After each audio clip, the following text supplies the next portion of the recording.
That's right. Testing. Hello. There we go. Okay. I would like to call this meeting to order. And if everyone would please stand for the pledge. I pledge allegiance to the flag of the United States of America, to the republic which stands one nation under God, indivisible, with liberty and justice for all. Okay. Welcome to all who have come to observe the meeting of the Iroquois Central School District's Board of Education. There are two periods of recognition of guests listed on the meeting agenda. The first is for comments regarding agenda items. The second is for topics not on the agenda. Speakers may offer comments related to school operations and programs, but the board cannot hear personnel complaints against any individual associated with the school system. Please address these concerns to the appropriate administrator. If you wish to be recognized, please fill out the form and return it to the district clerk table. As per policy 1514, public participation at board meetings, public comment by district residents only is limited to 15 minutes total unless the board suspends this limit. Each person is given up to 3 minutes in which to address the board. Additionally, no more than 3 people may speak on a single topic unless the board also waives this limitation. It is a meeting held in public rather than a public meeting, which means we will not be engaging in dialogue with members of the community this evening. District personnel will follow up with you regarding your concerns. Rest assured, we are listening carefully and take seriously what you have to say. Please demonstrate respect by speaking to the issues, sharing ideas and opinions, but not engaging in personal attacks. The board appreciates your willingness to share your concerns and celebrations. Please be advised that this meeting is being streamed live, and the recording will be posted on the Iroquois website. And with that, we come to board discussion and news worth sharing. And the first item on that is our district Facebook page. Just to remind the board of what that has to do with, it has to do with sometimes right now we have it open for people to post. And what people post, we have to be careful because sometimes there's implicit endorsement that the district might be endorsing something when it's not. And so really the question is, do we want to continue with the practice we're having now, have a discussion, and we can take whatever direction later and just start discussing it at this point. So back over to you guys.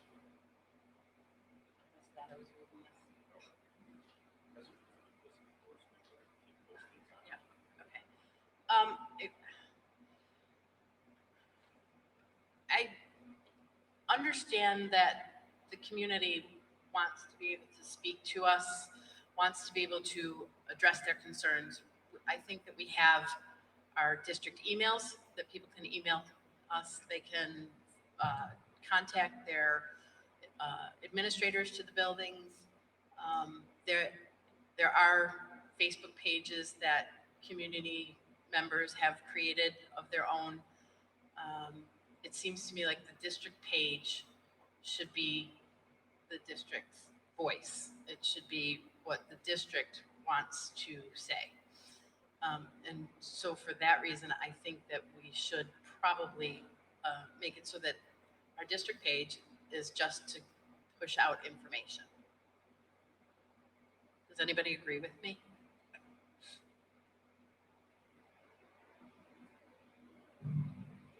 With you.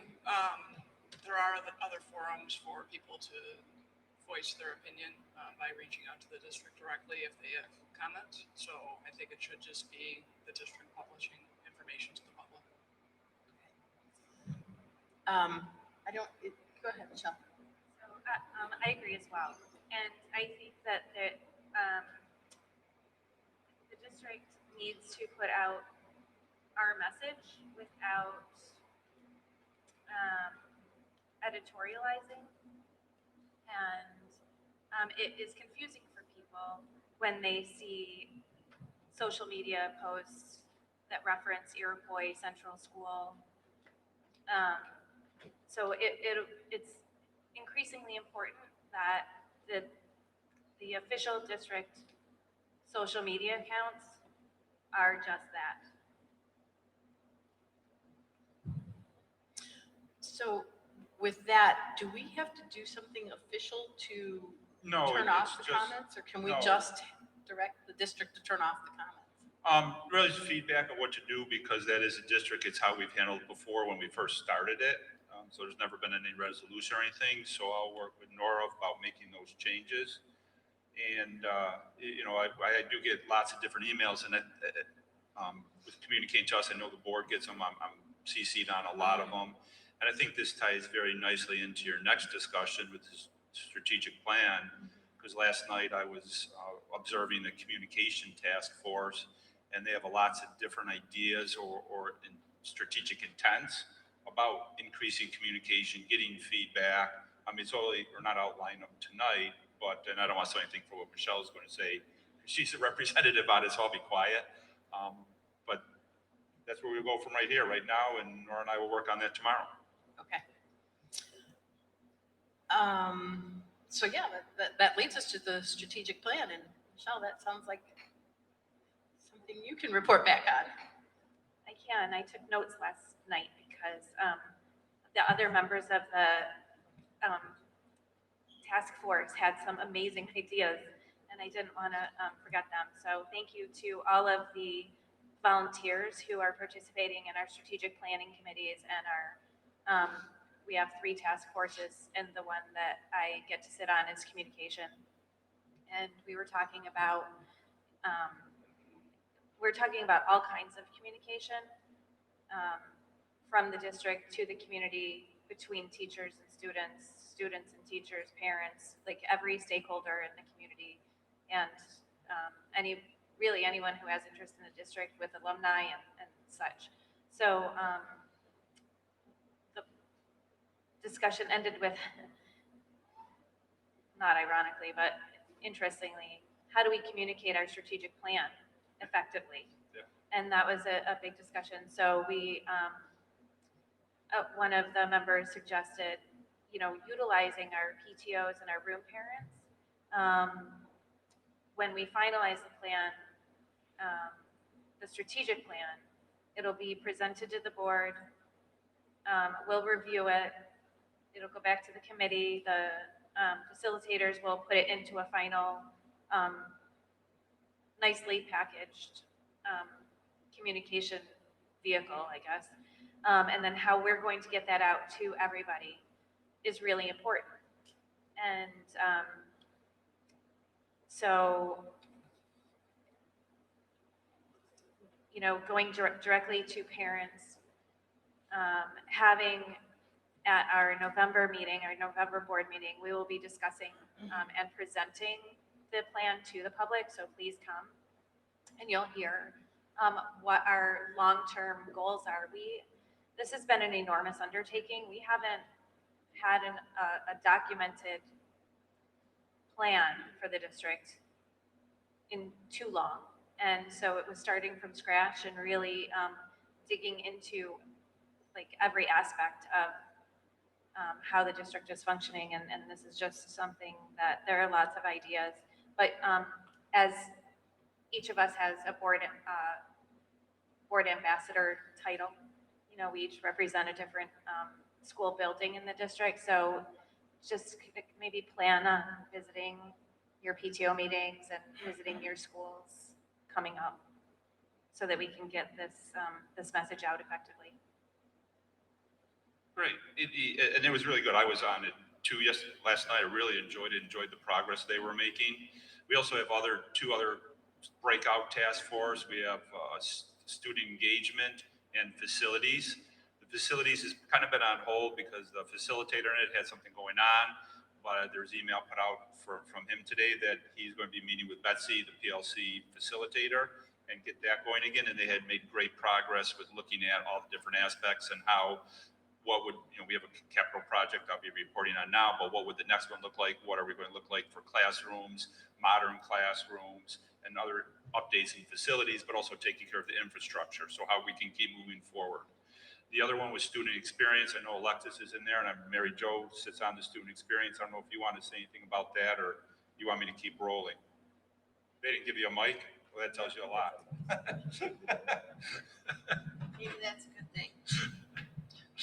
This is on. So the student experience has been going very well.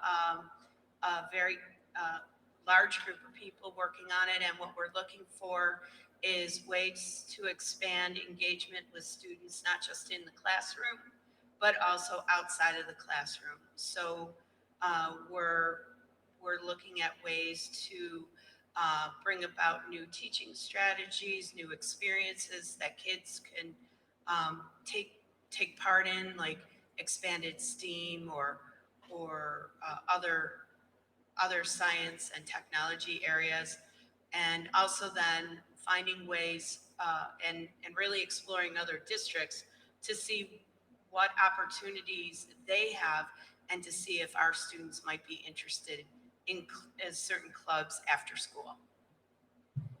Great. And also with that, all three of these report to the core team, and the core team had a meeting Monday night. So if you add all these up so far, every night this week, I've had a meeting, but I've really enjoyed them. It's been exciting because at the core team, they're really starting to solidify. They took the feedback back from the board, looking at where we are with the vision. They start talking about the mission, where that aspect is. The beliefs seem really solid. And that's where we have the dates, nailed some of those down of when everything would be presented that Michelle already talked about. So there's been a lot of progress on those. So, and just one other piece, don't forget, like, this isn't the end of the strategic plan. Once it's implemented, each of our task forces, the student experience, communication, and facilities will then have new committees formed so that they can take the recommendations of the strategic plan and start to actually implement them and create goals that are actionable and will be implemented over the next 5 years. So, you know, we're starting our capital project, which is super exciting, but that's not the end of what is going to happen with our facilities. You know, once we have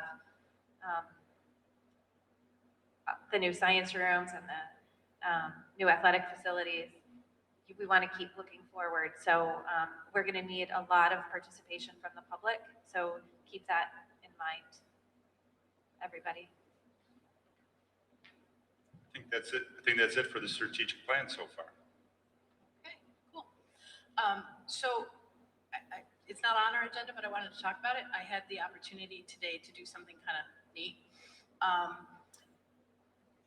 Back in June, during our board meeting, a former board member, David Lowry, talked about advocacy, and we had kicked around the idea of having an advocacy committee that would be comprised of students and stakeholders from the district, PTO people, a board member, an administrator, and the idea came from Frontier High School, or Frontier School District. They have one of these committees. And I was able to sit in on their committee meeting today, and it was really, really cool. They have all the stakeholders coming, talking about what's going on legislative-wise. Students are sharing what the legislation is doing to them, for them. The PTO president was able to talk about the different things that are going on and how the PTO is organized and advocating for the students at Frontier. And their board president sits on that committee, and so he shared some things that the board is doing towards the advocacy goals that the district has. And it was just this really great collaborative experience. And I thought, we need to be doing this. So I wanted to bring that up again today, so that idea didn't just die in June. And see if you guys are interested in and what we would have to do to create that kind of a committee here at Iroquois, if the board wants to do it. One of the other things that they talked about that I would also like to see us do, they talked about what they're doing with their CARES Act money, the federal money that we get for 3 years, 3 years, right? 3 years. And how they are going to avoid having, at the end of 3 years, all these programs and things that they've started just disappear. And one of the things that the lady from their PTO said was, hey, when we did our capital project, you did a video.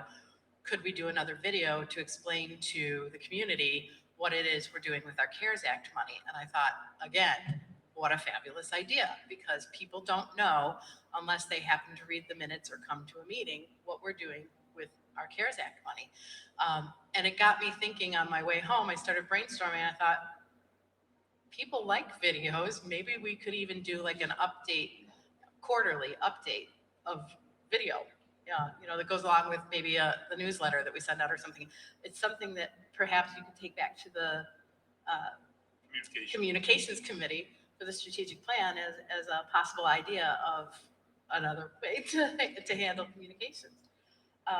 But anyway, so this idea of an advocacy committee, what do you guys think? Okay, so what do we do next to start that process? We ask someone at Erie County School Boards of how to set it up and get it going. I think Mrs. Sullivan's in charge of that. Okay. All right, well then I will go ahead and start, I'll get in touch with Mr. Lowry, who's the executive director there, and ask him how Iroquois could set one up that would be similar, but our own unique version of an advocacy committee. And I know a lot of people, a lot of districts questioned me, and when we had our roundtable discussion, our group discussions that we have with all the different stakeholders. So it might be great just reaching right out to Frontier, I believe you said it was at. What did they do to set it up? How did they advertise and solicit input? I think that would be you already have a model. Let's see what they did and modify it for Iroquois so it's a little better and go from there. Because we are going to be better than Frontier. I never say no to school districts, and they're very good at it. So we're going to be copying them. So we got to give them a lot of thanks and praise to have that model for us. Okay, just at our communication meeting, a couple of the members were talking about the value of newsletters and how electronic newsletters are really popular. You know, we did used to send out a newsletter, and with postage and paper costs and things like that, we've kind of moved away from that. But an electronic newsletter that can be sent to anyone who signs up, you could even embed videos in that, which would be pretty Good. cool. Yeah. Yeah. Like students' reports, they usually come to the board not now in the summer, but starting in September, well, yeah, maybe in September, because it's sort of the end of September, we'd have a student report. Those could even be included in it, which would be great for people to see what, from students, what students think. Okay, and on that note, I also wanted to let you guys know that I had the opportunity to sit down with Brian Higgins and one of our legislators on the federal level, and it was a small forum, and we were able to talk. First, we thanked him for the CARES Act money, and we kind of did a little. Everybody there told him what we were doing in our individual districts with that money. And then we talked a lot about infrastructure, the digital divide, the teacher pipeline. There's something else I can't remember now. Anyway, and it was a really nice conversation. We were with him for about a half hour. We were able to talk about the needs of each of our districts. We talked about the need for a high-speed internet connections. We talked about the loss of learning from the pandemic. And he talked, that was the other thing. He talked a little bit about the Individual with Disabilities Education Act money, and how he signed a letter or co-signed a letter that basically expresses his disappointment with the cuts from that original bill. The numbers were significant, and he talked about that his belief is that if you put $1 into a school district, you'll get $3 out of it. Whereas if you put $1 into a small corporation, you might get 50 cents back. And that we should be investing our tax dollars in our schools. So I think that we do have somebody in the government, in the legislature, that is fighting to get schools more money. So that was a really good conversation. So I wanted to share that too. Does anybody else have something they'd like to share? I'm the board ambassador for Alma Primary, and I had a nice meeting with Darcy, lined up some appointments with her to meet the staff, go to the PTO meetings, and get involved, so they know who their board ambassador is. So looking forward to that. Wonderful. And no, she's excited. So she told me the other day. Darcy or me? Yeah, Darcy. And you too, I hope. Mrs. Walker, the principal of the elementary Oh, sorry, building. Mrs. Walker, yes. Just for those who don't know who she is. Okay. Anybody else? Okay, then let's move on to the superintendent report. All right, we're going to start with the America Rescue Plan. Now, we don't have a video, but we do have John live, who is going to talk about what we're doing with those funds.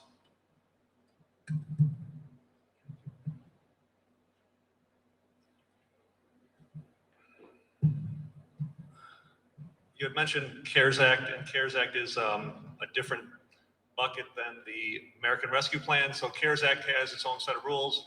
We have a 2-3 year plan on that use of those funds, and we will come up with a way to kind of put that information out there.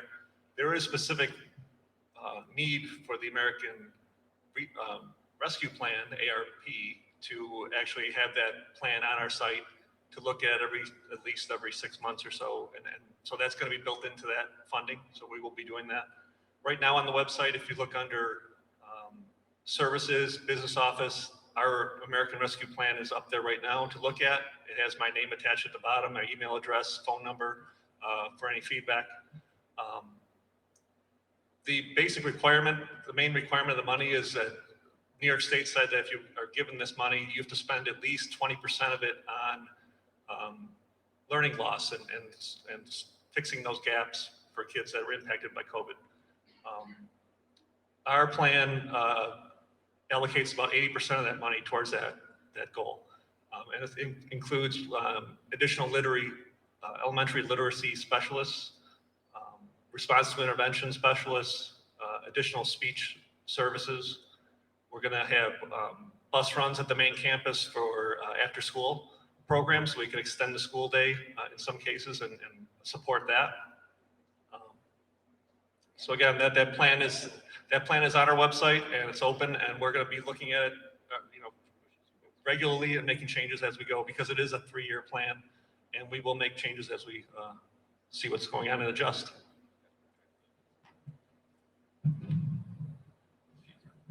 Thank you for doing that. So we're going to, and it'll be great. And so we're still like with after school, we're still working, John's still working with Mr. Nagel over in transportation to get that set up. So we're working on what days and all aspects of that. Obviously, he's talking about it now. It has to be posted for so long. So we have timelines we have to work with because it's federal funds. But speaking of funding, we did have new funding this year too for a universal pre-K program. I know Dr. Dudek spent a lot of time putting that together, getting it up and running, making sure it was going great. And I think she has a report of how everything went with that. So we had a total of 70 registrations for 38 spaces, which is really exciting and unfortunate that we only had 38 spaces. We ran a lottery.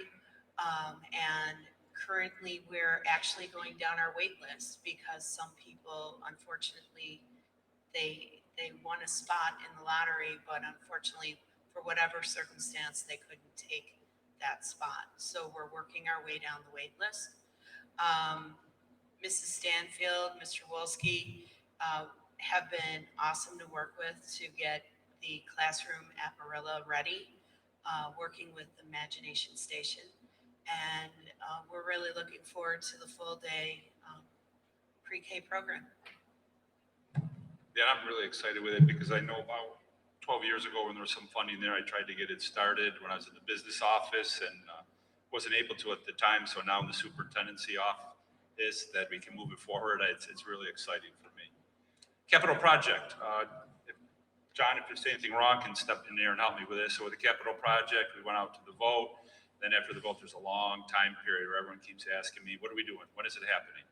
And so as we move forward with that, that long period is where SED's, the State Education Department, reviews all of our plans. Those plans have come back, and we're actually out to bid right now. That went out on the 17th, so we're out looking for bids.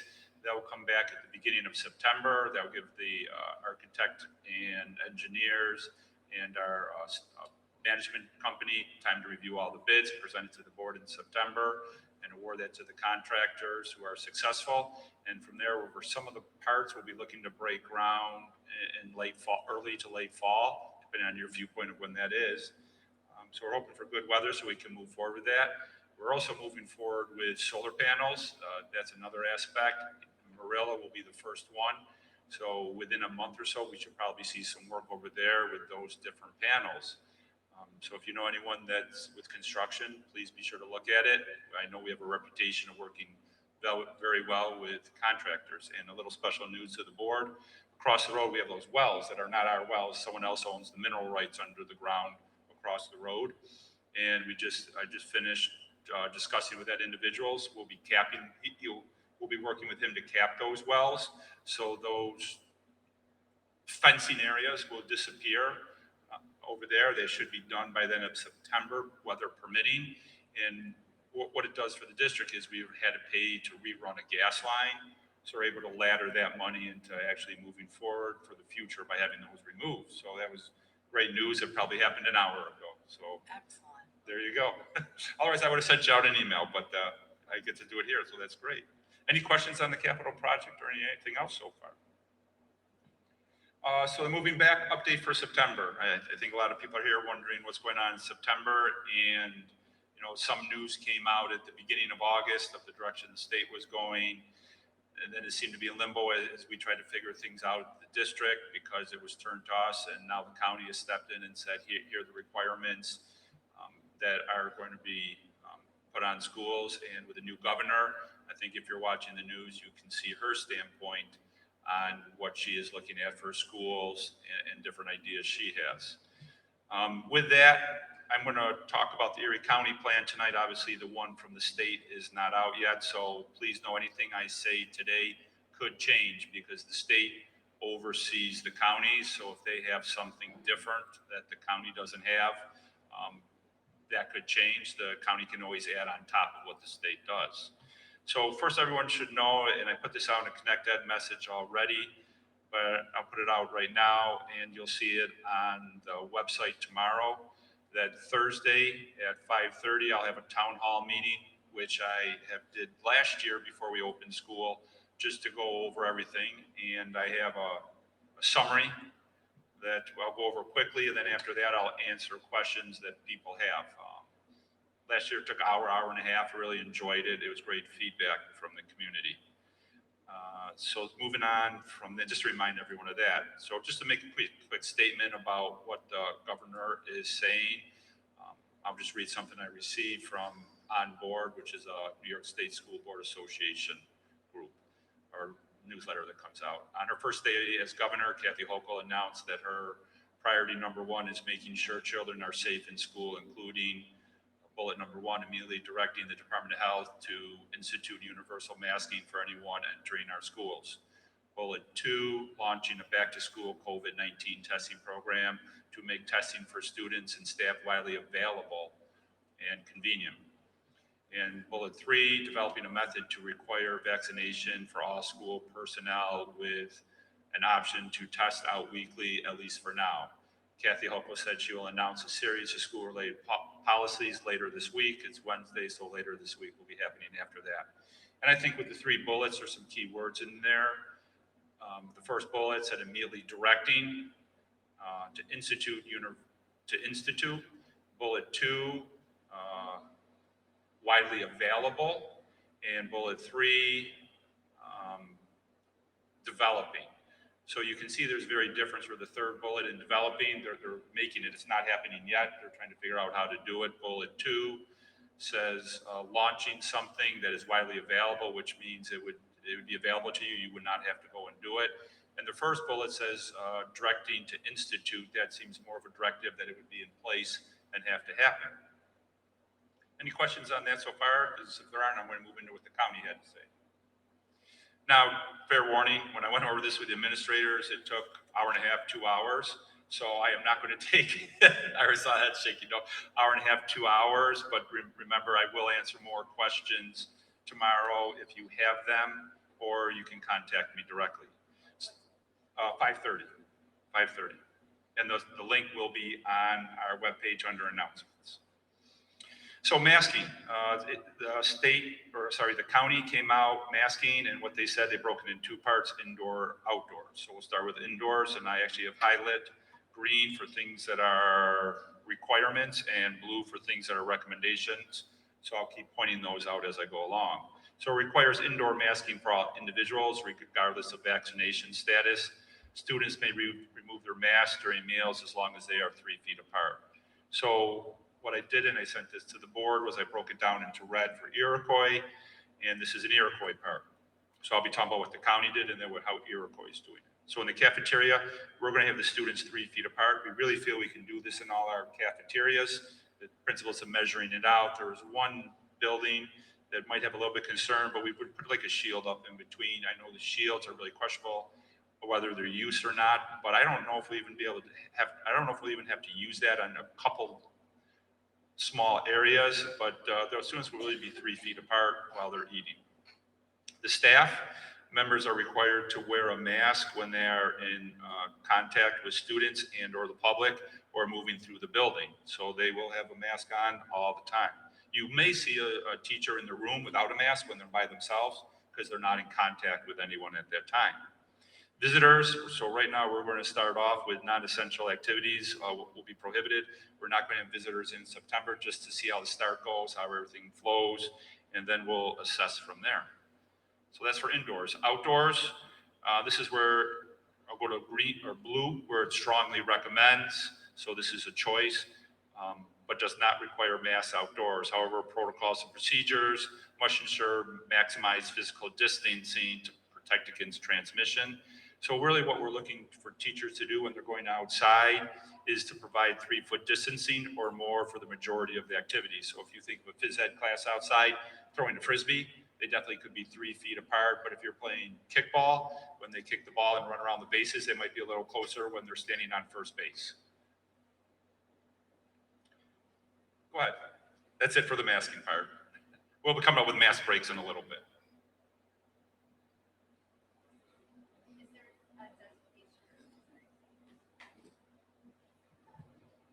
Is there a, I don't know, guidance as to like children under 12 who are not vaccinated? No, this is exactly what they said, that Okay. everyone, so even, an adult that's vaccinated, a 10th grader that's vaccinated, or a 3rd grader who's not vaccinated, it's requiring masks for all indoor, and then outdoor, it's strongly recommended. But even outdoors, there's no distinction. There's no distinction. Okay, thank you. Transportation. So with transportation, it requires masks at all times on transportation. What we're going to do, and they recommend later on buses, is we're going to have seating charts. Why? Last year, they really didn't look for quarantining on buses, but this year they're going to be looking at buses too for quarantining because they feel there's going to be a lot more students riding the buses. And so they want to look at the contact that's there. And we'll talk about contact tracing. They've modified that a little bit too, the distance for that, which was, I think they made some smart choices within this with contact tracing. Moving on to mask breaks. Mask breaks may be taken by students once every hour for approximately 5 minutes. So this was something that last time they said there could be mask breaks, but they never really gave guidance upon it. So they were very clear in this that it's once every hour for 5 minutes.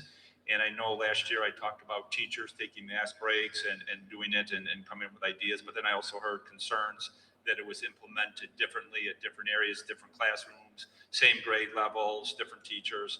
So what I put in here for the district is All classrooms and classes shall have students divided into 2 groups. The 2 groups shall not take mass breaks at the same time. That's because of the 3-foot rule.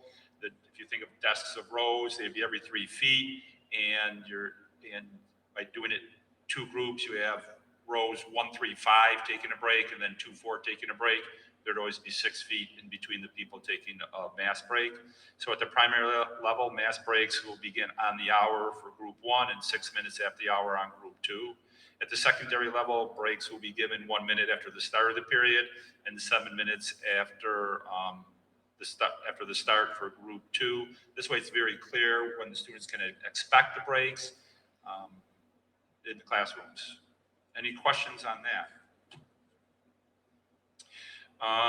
Exceptions, so disability or medical condition, if you have one of those, then we would need that from your doctor. So a medical documentation shall be required. So if you feel your child has that. Physical distancing. Let's see, for students, it strongly recommends the schools maintain a 3-foot physical distancing. And we can accomplish that. Usually if you go into a classroom, a lot of our classrooms have that already, depending on the number of students that are in there.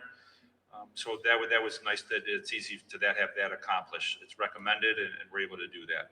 Now for close contact, so this is green, so it's a mandatory. Close contact status following an exposure. Unvaccinated students within 3 feet from a positive COVID case for accumulated total of 15 minutes will be quarantined regardless if masks are worn. So that's for unvaccinated within 3 feet. So by being at 3 feet, this really helps us with our tracking and everything of what students are. Fully vaccinated individuals who are identified as close contacts are not subject to quarantine. So right now, the vaccination is for 12 and up. So therefore, if your child is 12 years or older, they're vaccinated, they would not be facing a quarantine. However, they would need to self-monitor to make sure they don't come down with signs or symptoms. And we'll get into self-monitoring later, which means basically every day you should be doing that anyways before you come to school. It's a requirement. So the classrooms are going to be must maintain. They don't have an option for our seating chart. So therefore, we'll know where students are for that 15-minute exposure. For teachers, and that was for students. Now, teachers and staff, it's strongly recommended that they maintain a 6-foot distancing, which means teachers can get closer. Especially that's important at the lower levels where they have to help students, and even upper levels where they have to demonstrate or like say in the chemistry lab. Teachers should monitor their breaks and everything in this. Close contact status for exposure for unvaccinated teachers or staff, it's within 6 feet.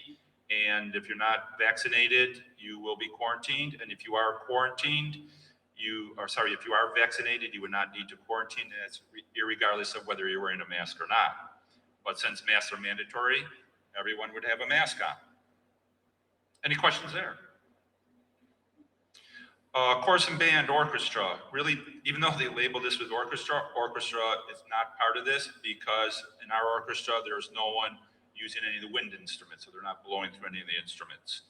So therefore, it requires that individuals participating, this is a requirement, in the activities which involve projection of the voice or playing a wind instrument must be 6 feet apart during practice and lessons and must wear a face mask when not singing. So what this is stating, how I'm interpreting, is that while they are singing, if they're 6 feet apart, they would not need a mask on because it says then when they're not singing, they would have to put it on. Any questions with that? And that's a big change from last year because we started off at 12 feet. And I know at 6 feet last year, we were able to have practices and everything. So that's great. I know the music department will be excited. Busing and transportation, really went over that. So there's nothing more to add there. But we will be having a seating chart on the bus. So remember that. Cohorting. People always question what cohorting means. I understand that because I confused everyone last year because we had cohort that came in on Mondays and Tuesdays and cohorts that came in on Thursdays and Fridays. And then there's another cohort that was you hang out with your friends all day in school. So when you come in on your Monday and Tuesday, cohort A. Then you had cohort at school where you were with your, classroom A all day. So let me define cohorting for this. Cohorting in this case, because we're coming in 5 days a week in person, everyone coming in. The only cohorting I'm talking about now And in the near future will be when students come to school, that they're with the same group of students throughout the day. Really, at elementary, this is what happens. Grouping, it's really just grouping. So when you come in, first grade class, the first grade class goes to art together, goes to lunch together, goes to gym together, or physical education. So therefore, that is what we'll be having at the elementaries. It's to help stop the spread. At the middle school, we'll be grouping by team level. So the teams will be going with their classes, so they will be with few other people, because who you have in English might be a few different kids in math class, but that will be that grouping or cohort, as the county calls it, by team. So the 6th grade will have 2 groupings, the 7th grade 2 groupings, 8th grade 2 groupings, which will allow us, if things change like they did last year, to keep the students coming to in person, which is our main goal.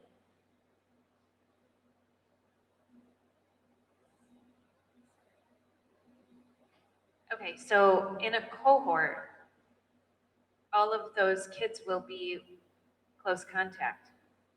They would not have to be. That's where the seating charts come in and the 3-foot distancing. So if you're in a classroom and say I'm next to you, say I have COVID and I'm next to you in English, and I'm closer than 3 feet for 15 minutes, then I could be at. Now, Heather's not in that English class with us and she's in math class with you.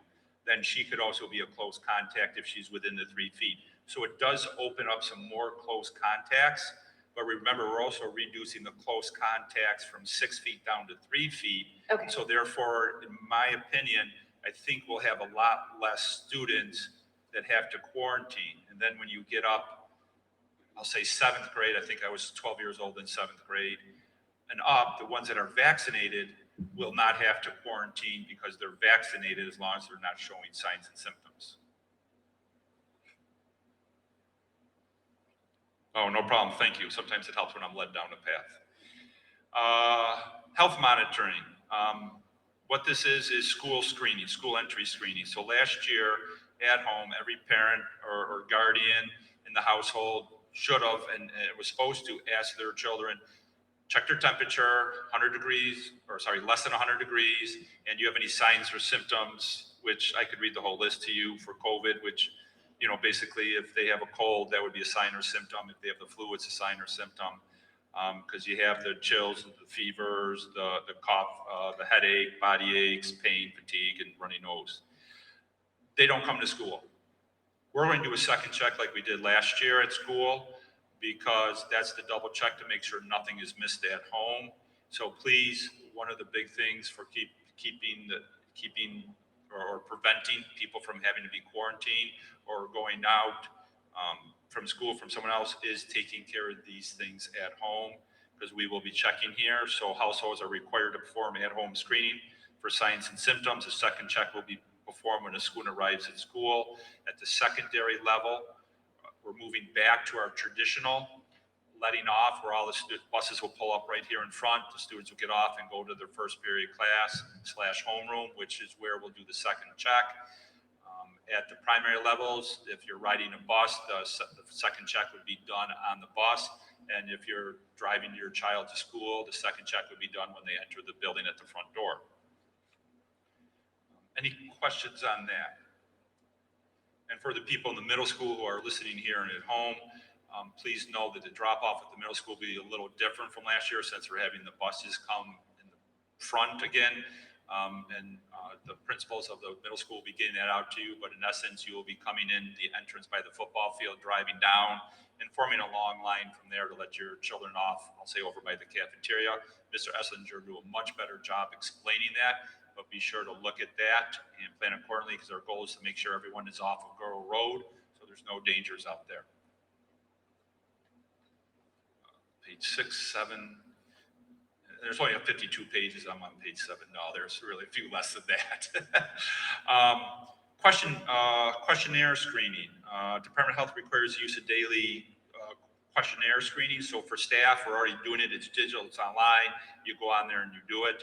Because we're doing the second check, you might be in a different district, or you might hear your friends that are in a different district of parents saying how they have to go online and click some different buttons. But because we're doing a second check here at school, that's how we're taking care of it. So it'll be done verbally when they get to school. That's how we're going to meet this screening questionnaire aspect.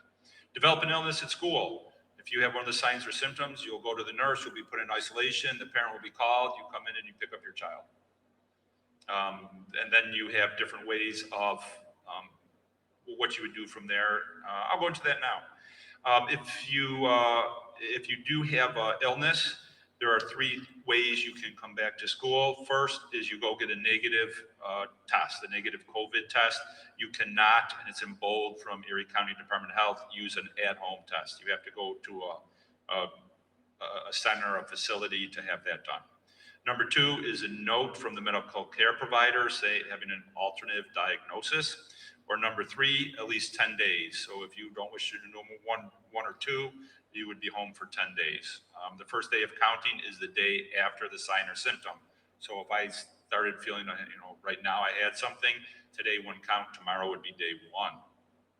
So Doug, if a student has allergies, seasonal allergies, would they need a test to come to school? No, because they could go to the medical provider and then we get that note, and we did that last year too, where that was taken into account for the child through all those different times. But if I have allergies to ragwood or ragweed and it's January 3rd, that's a tough push for someone to say it's an allergy. If you have allergies to something else, that might be something that could continue all year long. So that's why it's so important for the doctor to be clear in what they send in. And the nurses did a great job. I think most people who had that, there were no problems all year once the note was in. Same thing for adults. So staff and everything are treated the exact same way. A positive case requires students or staff to meet the following requirements to return.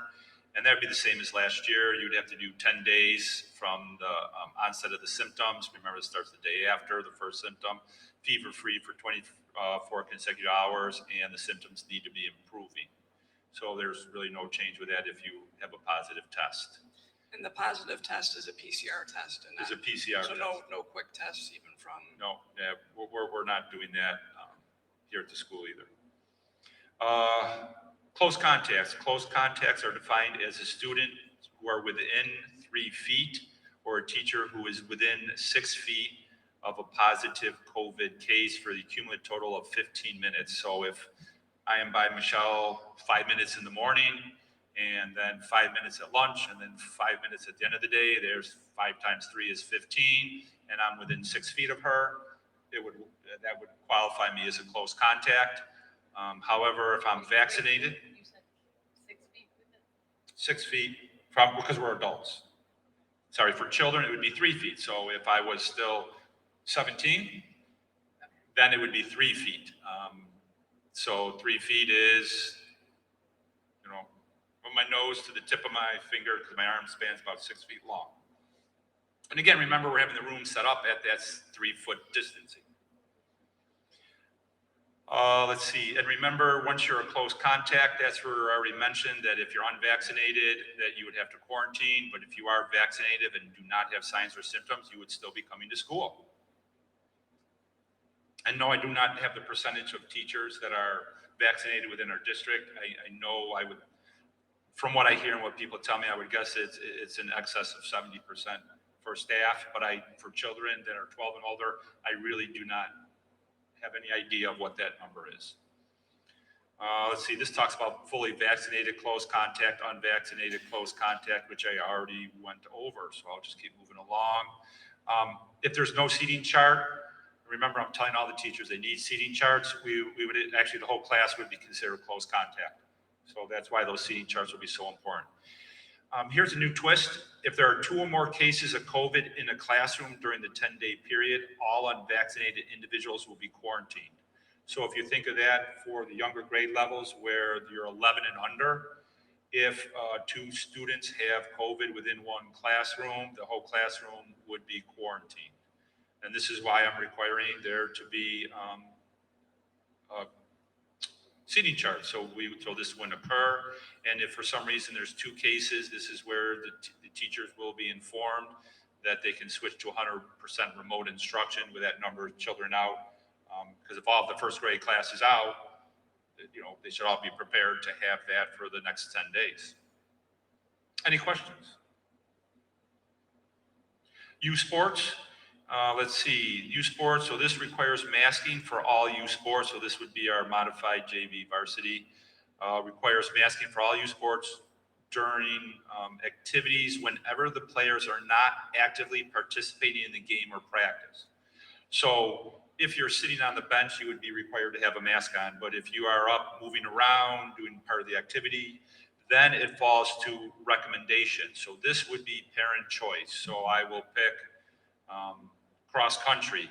If they're sitting there before practice, they would be required to have a mask on, but once they get up, start stretching, start running the course, they would no longer need a mask. If soccer, you're sitting on the bench and not doing anything, that's where you would have to have a mask. But after that, when you're out there doing drills, warming up, moving around, that would be parent choice for wearing a mask or not. Any questions with that? Keywords were actively participating. So, and I would hope with all our practices, all the students are actively participating because that's what they're there for. One case of COVID on a team that, let's see, all unvaccinated players and staff will be required to pause for 10 days, which means vaccinated individuals would be able to come into play. So I'll pick, let's say I pick soccer, I'll pick football. That's one I haven't picked yet. So if I'm on the varsity team and I'm vaccinated and someone has COVID, one person has COVID on the team, I can still come to practice. So hopefully the coach is vaccinated too, so he can come to practice and coach me. If two players or more test positive, then all team activities must pause for 10 days. And all unvaccinated players and coaches are required to be quarantined for 10 days from their last date of exposure. Vaccinated players and coaches can still go to work and school. Any questions on that? Because that's a big difference, has to do with the number of players on the team. I know last year in one of our teams, we faced it where there was one individual with COVID. I don't think any of our teams ever had more than one on it that I can remember. Do we know if our athletic director has been in touch with Section 6 to find out? Because in a 10-day time span, I would imagine that would mean we'd be missing contests. Is it just an automatic, we missed it, forfeit? Or That's where I have do to they catch up. reschedule? I have to catch up with her. I just didn't have time. Yeah, I didn't have time today to do that. The last year it was, right? Correct? If it was during that time period, it was a forfeit. Vaccinations. So vaccination is strongly recommended. So this is a parent choice. And if you hear anything out of Erie County, they're strongly recommending vaccinations. The other thing they have is screening testing. This is something new where they've partnered and kind of alluded to when I was talking about the governor for screening testing. And what that is to be the availability for your child to be screened at school or staff to be screened at school once a week or every other week. Right now, it seems once a week seems what the governor is looking for. With this is parent choice, definitely, about having a screening test. Last year, this was implemented, I want to say this in the winter, I'll say, so therefore I'm not wrong, where parents said, hey, I'd like to do it. Now, as part of this too, there were some parents that said, we really like this, other ones that said they didn't want to participate. So it's parent choice. And the other aspect was we did have some students in a classroom where there was a COVID case and the parents said, well, could our child get tested by the school since you're doing this? And that's proximal testing. So we would also, if you were to sign up and be part of this, you could do proximal testing because you're in the room, even though you're outside the quarantined area, you could definitely do that. With this, so we're going to partner with the Erie County Department of Health for this. And I also want to tell people, the nasal swabs seem to be a big concern for parents. And these will be oral swabs instead. So they're not putting things up your nose, they'll be doing oral samples from the students of swabbing the cheeks and how they're doing it, and they can do it themselves. And we're partnering with the Erie County Department of Health. We're still working on getting this set up. So that's really all the details I have right now. So we'll be releasing information on this and how parents can sign up if they're interested in doing this screening, and for staff members if they're interested in doing this. The county was also saying they wanted for only not vaccinated people. And I am really pushing, I think we'll be able to do it for vaccinated and unvaccinated people. I'm sure people are hearing the cases of people that are vaccinated that have had COVID symptoms or COVID tested positive. And this way, if parents like it and they are interested, we'll have that. Any questions on that piece? That's definitely new. Then we also have cleaning, disinfecting. I'll make this real quick. We have to, it says cleaning once daily from the county. And so we're going to be doing what we did with this last year with that ionized spray that we go in all the rooms, do all the disinfecting.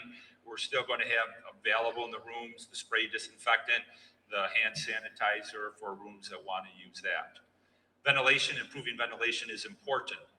And this is really my last one. So with improving the ventilation, what we have done here at Iroquois, and we're one of the few districts that have, is we were lucky enough to have this ionization that actually are particles that break down. It's not only for COVID viruses, but any virus that breaks down particles, even for allergens, that really help with that.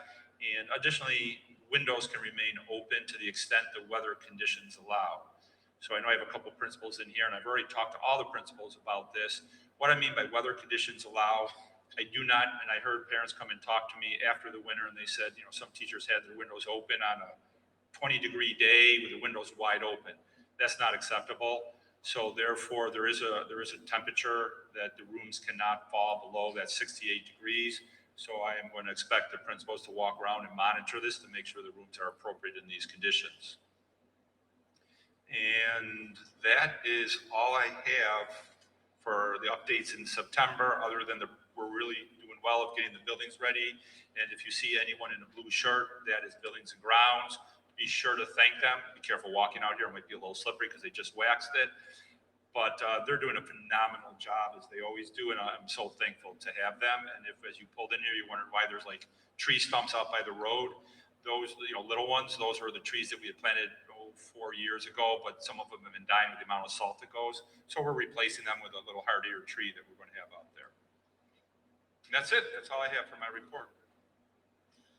All right, that brings us to recognition of guests. Board members, we have 7 people who would like to be recognized, which means we would need to vote to allow more than our 3 if you are so amenable to that this evening. Otherwise, we would have just the first 3 people that registered. So with that, how do you guys? All 7. 7? All 7? I just want to make sure they're all residents of the district. According to the addresses that they have placed on the form, they are all residents of the district. We did not check for IDs and verification of that, but the address that they wrote makes them a resident of the district. All 7 of them have written that they want to talk about masking and or COVID. Since we did just cover that with the superintendent's report, we would allow all 7 people to speak now, rather than making the people who filled out the blue forms wait until the end of the meeting. So I will start inviting the 7 people who signed up to the podium, or to one of the microphones, to be able to speak. Please keep in mind that you are limited to 3 minutes, and we are going to keep you to 3 minutes because it's hot in here and nobody wants to stay here that long. If we let somebody talk for a half hour, that's just too much. So you are limited to 3 minutes. I will whack the gavel at 3 minutes and you'll have to stop speaking where you are. Okay. So with that, the first person that registered to speak is Taryn Booker. And Matt, if they have trouble, can you make sure the mics are working for them so we can hear them clearly? Matt, can you come down, make sure the mic's working for her? You may need to. Because no, I cannot hear you at all.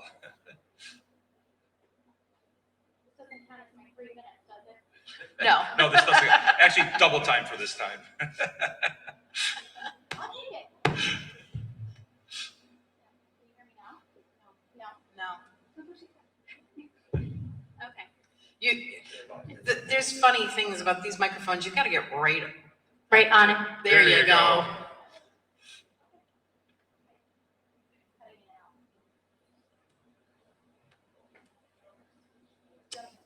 Well, Matt, why don't you take my mic or something? Sorry. Okay, well, if I stand in.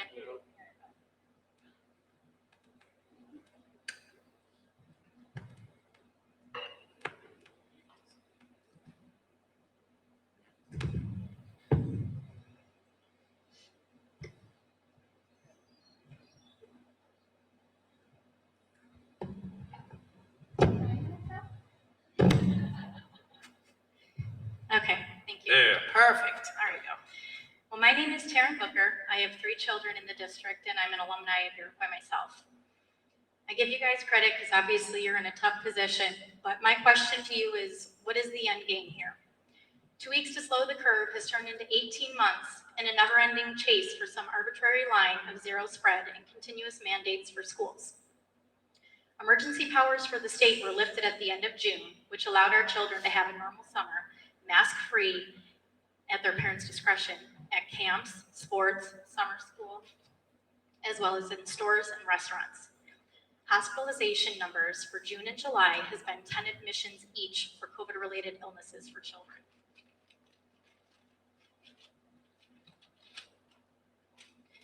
While nobody wants to see their child end up in the hospital, all of these children recovered, 100% of them. Kids get sick. It's a normal part of being human. Teaching them to fear this or any illness is wrong and mental abuse. According to these reported numbers, the risk of severe COVID is low for children.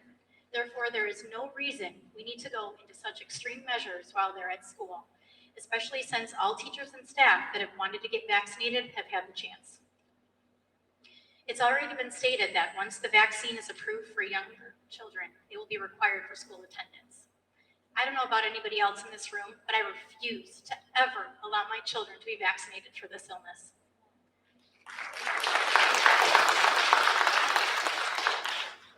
As a mother with underlying health conditions myself, I have never once expected the burden of protecting myself as someone else's responsibility. Watching my 3 children, as well as all other children, struggle these last 18 months with masking and other mandates, I can assure you the children are suffering. Whether it be difficulty breathing, overheating, lightheadedness, headaches, irritability, and a lack of focus, we are putting a tremendous burden on our kids. So which brings me to the issue I have with the new guidance passed down from the county this week.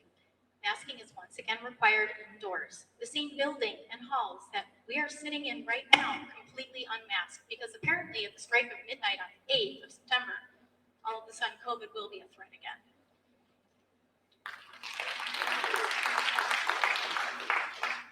Our children are also only allowed a chance of 1 5-minute mask break per hour. Last year at the height of COVID, before any vaccinations were available, they could sit unmasked at their desks. This is ridiculous. My child has every right to breathe. They don't need to have permission for a chance at 5 minutes to breathe an hour. We are treating these children as if they are all diseased. This is the United States of America.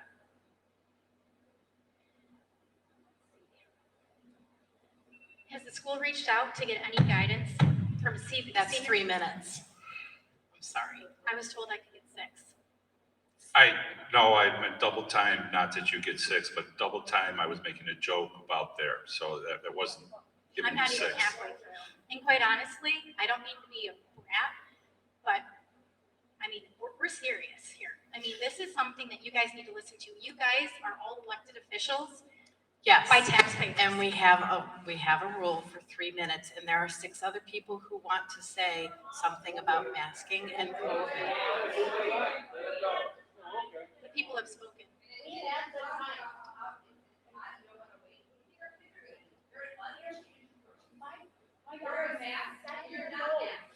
Ladies and gentlemen, I understand this is a very emotional subject.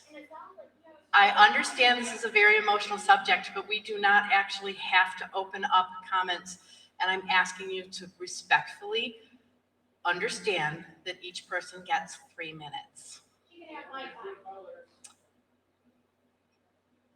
Board, is that okay with you if she takes somebody else's 3 minutes?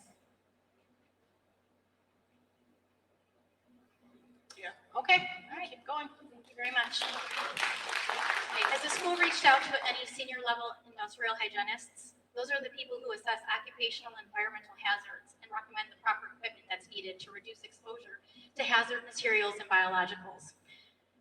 The info that I have researched from industrial hygienists say that masks do not stop the viruses. They actually are the cause of bacterial pneumonia and other infections that are on the rise because of improper handling and bacteria that is trapped into the masks. Next is health monitoring and the quarantine of individuals. This one really gets me. All unvaccinated individuals must quarantine if they are deemed to be in close contact with someone who tests positive regardless of symptoms, while those that are vaxxed do not. How does this make any sense? Because it certainly doesn't. The vaccine does not stop transmission. The only thing that it does is lessen symptoms. So you're saying that these people that are vaccinated can stay in school. They might not have symptoms, but they could damn well have COVID, I'll tell you that. The CDC has stated with the Delta variant, those vaccinated have the same viral load as the unvaccinated. Those that are unvaccinated are also recommended to be tested weekly with the PCR test, which is now known to be unreliable for the viruses and cannot detect variants. The use of this test has been discontinued come December of this year. I will remind you that these mandates are not laws.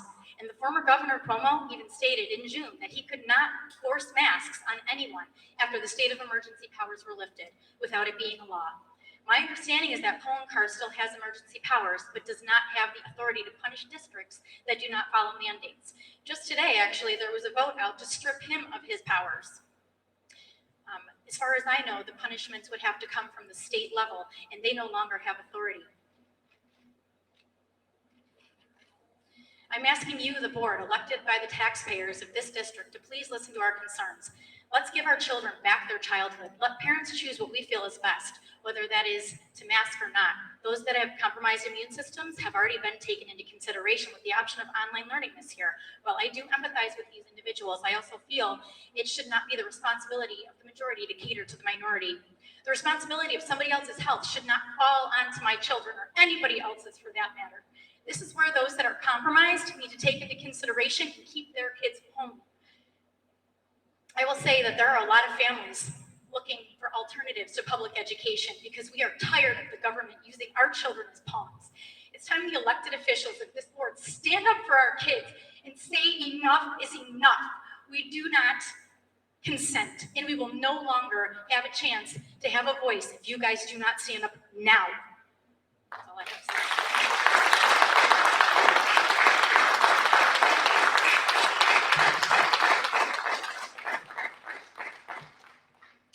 Thank you. Amber Feeblecorn. Okay, thank you. Matthew Corby.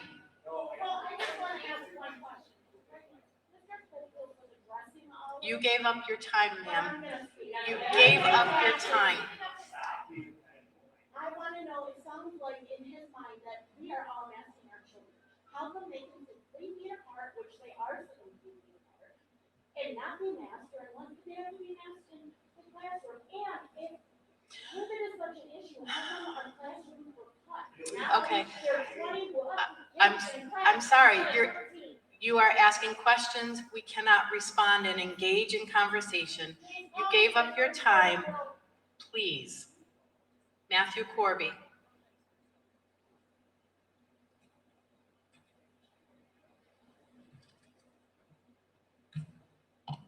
Hello, I'm a father of 2 children who will be starting in the district. And I just want to say that, first of all, a bit of news. The United Kingdom today ended their mask mandates in school. And as a matter of fact, there are a lot of European countries that have never had mask mandates or do not currently. So the mask mandates are not normal in civilized society, okay? It is not the only way. And also, I'd like to order a correction. This is not a pandemic, it is an endemic. We all know that there are new variants that are coming quicker than any vaccine can be made. We all know that the vaccinated people and everybody in this room who is vaccinated without a mask can spread COVID. And as a matter of fact, they can spread it more than children do, because children do not have high viral loads. That is, you can also see that there's been studies, and that also comes from the fact that they don't get that sick. So how is this okay? And everybody knows outside in their normal lives that they go around, vaccinated or not, unmasked, close to each other, and we have to mask our children. That does not make sense. That is not okay.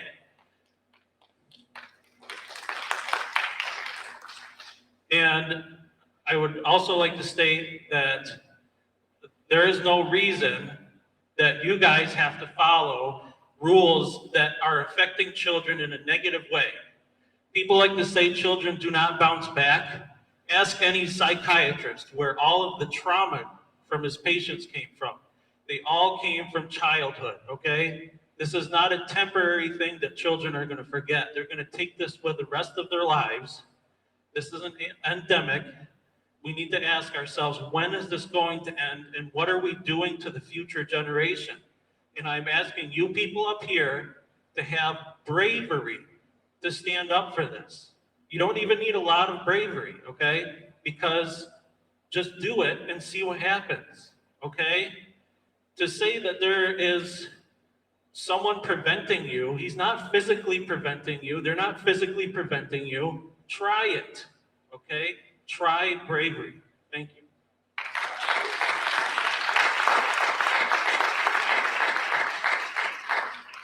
Kristen Klock, please.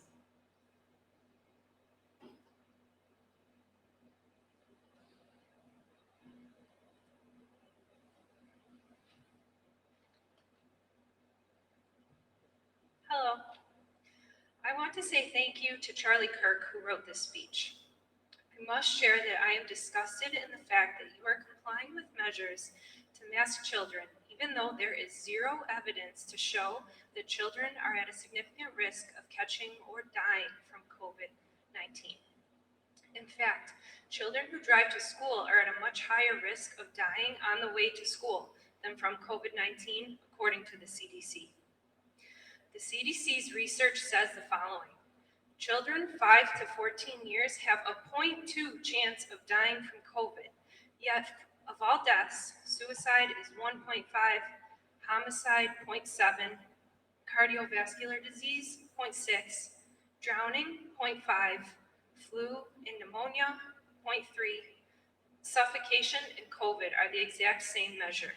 Yet this district has decided to go against the will of the taxpayers of this area, and you want to mask children. We know what masking children does. This takes a serious mental health toll on young people. The inability to communicate, the inability to hear what teachers are saying. In fact, masking makes people unfamiliar with each other. It makes you less likely to be able to empathize with another person. God gave us a face for a reason.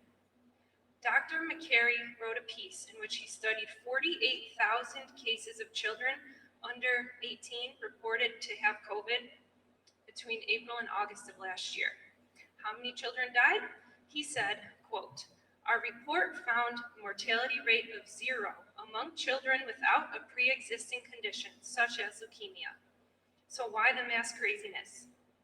There was a 22.3% spike in ER trips for potential suicides by children aged 12 to 17 in summer 2020 compared to 2019, according to findings published in the CDC's Morbidity and Mortality Weekly Report. And we know that there is a direct link between children not being able to empathize with their peers and parents and mental health issues. In closing, I want to say that parents have had enough. We are mobilizing. We are pushing back. We will unelect all of you who continue to infringe on our children's right to breathe freely. I urge you to leave the option of masking to parents. Thank you.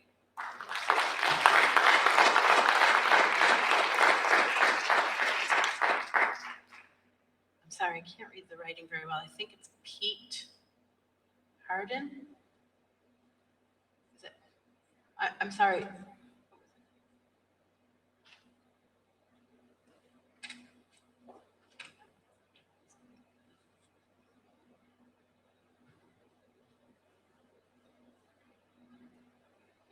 Pete? Yeah.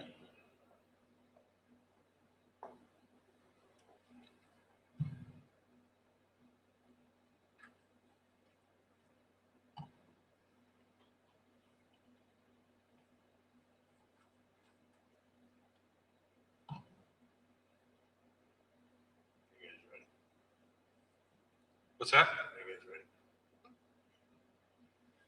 This is a study. We've been sending you guys a lot of information. We've been trying to work with you guys to give you as much information as we can from sources that are not going to be polarized one way or the other. It's going to be scientific information. I would ask you guys, all of the recommendations and requirements, those are not law. Even mandates are not law that have to be adhered to. I would also ask the board to take a look into where is the science, where are the studies and the research that the Erie County Department of Health used to base their decisions and their guidance for this. 6 masks down in Florida were sent in for testing. These masks were only worn for an hour by students. I'm not going to be able to pronounce all of these, but there's pneumonia, tuberculosis. This was after wearing the mask for an hour. These are pathogens. These are contagions. Now, one member of the board stated that it's hot in here and she wants to leave. Well, just imagine what these children that are suffering wearing masks for 6 hours a day, how they're feeling, right?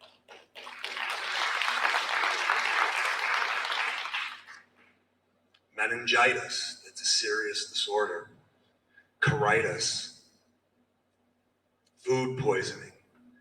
Borrelia burgdorferi, that causes Lyme disease, diphtheria, Legionnaire's disease, severe infections, high morbidity rates for Staphylococcus pyogenes stereotype and M3, meningitis and sepsis. Those are all very serious conditions. Has this district taken it upon themselves to test the masks being worn by these children ever? Because you are taking on that responsibility by making the decisions that you are. You're all personally, civilly, and criminally liable. And I can promise you this, that criminal complaints will be filed with the state Supreme Court. They will be filed with the U.S. District Attorney's Office, the FBI, the Department of Justice, and the State Attorney General. If you are not mandating the things that need to be mandated in order to force mask wearing. Those would be sanitizing stations that have to be there, a minimum of 10 minutes per hour for mask breaks. You have to have risk assessments conducted. You have to, for each child, there has to be a medical assessment made for each and every child. They may sit there being smug, but I'm not sure if you've even done any of this research. We've sent it to you. That means at this point you're negligent because this information is in your hands. We have passed this all along. I'm sorry, Every your board 3 member. minutes are up. Thank you.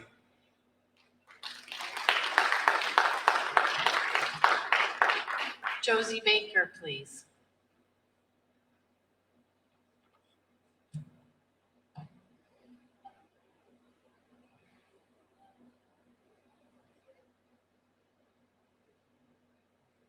Hello, my name is Josephine Baker, and I have come here today to say that there is no need for masks.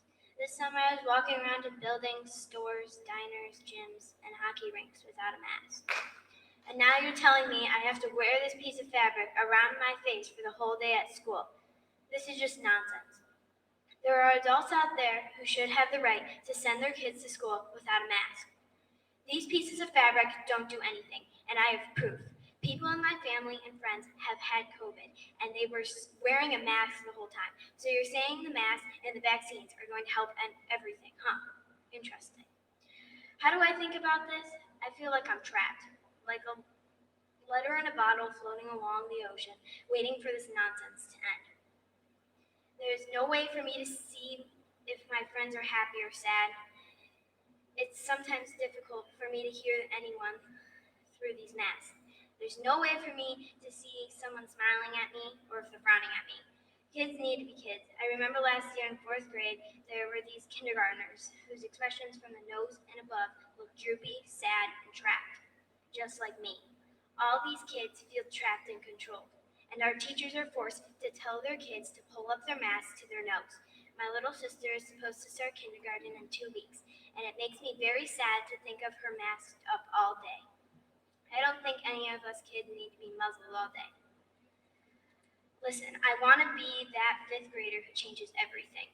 I want to be that kid who makes the sad, droopy expressions come to life. I want to be that kid who finds a way to make things normal again, and I most of all want Iroquois to be Iroquois again. We are a family that prays and believes that all of this is in the hands of our Creator. I pray every day that at some time in the near future, someone will save us kids. I beg you to please fight for us, the students of Iroquois. Fight for our futures and fight for our freedoms. Please let our parents choose what is best for us. Thank you.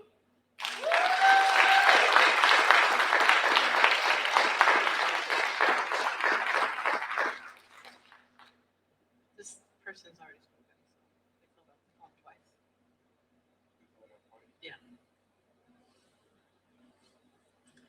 Okay. All right. Thank you very much for sharing your comments with us tonight. I know that people are not happy with having to wear masks in school. I understand the emotion behind it. I can assure you that we are listening. We are taking into account everything you are saying, and we are taking these things back to the legislators that are making decisions. We are taking this back. We are having conversations with people that make these decisions. Your words are not going unnoticed and unheard. I'm sorry that if you feel that I was being smug. It is very difficult to sit and listen to a lot of people tell us that you don't like what we're doing. When we do feel, no, I'm sorry. I'm sorry. It is, I just want to say thank you again for sharing your opinions. You are free to email the board. It is easy to find the email address by going to the district website and clicking on the board email, and you can continue to send us emails. Thank you. And with that, we'll move on to discussion of agenda items 7.2 through 7.4.10.9. One of the agenda items I'd like to point out, and he's in the audience right now, make a little bit of a star, Chris Genestri, if you want to stand up so the board can recognize you. He is on here to be appointed, or I'm recommending to you to be appointed as a high school principal. So thank you very much for coming, and I believe you brought your wife Karen here with you too, so thank you for accompanying him to make sure he gets home safe so he can start work with us. Welcome to Iroquois. Is there any other discussion? Okay, 7.1A is a request to withdraw 7.4.10.3 from the consensus agenda. Can I have a motion? Michelle. And can I have a second?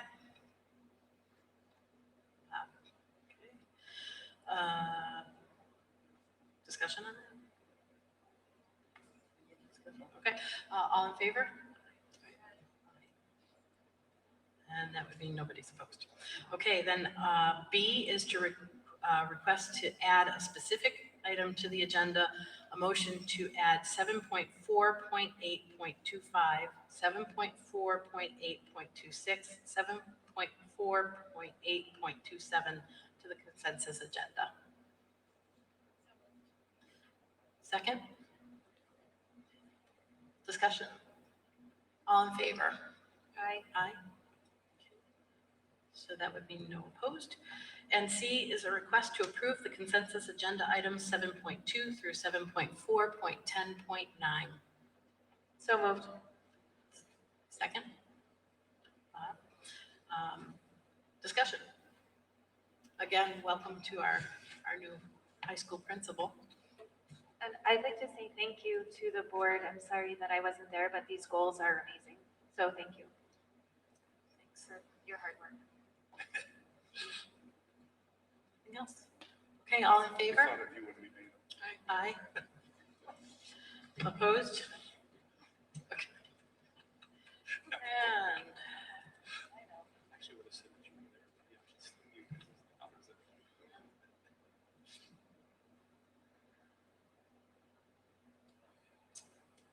That's it. I think we're, oh, well, that brings us to a recognition of guests for any topic, and nobody has submitted a form, so there is none of that. We don't need a possible, I don't have Need anything executive for session? executive session. so that's, anybody else want one? Okay, good. So that brings us to our adjournment. Can I have a motion to adjourn? So moved. Second. Discussion? Let's all get to walk down and know Chris. Okay, all in favor? Aye. Opposed? And that's it. Our meeting is adjourned.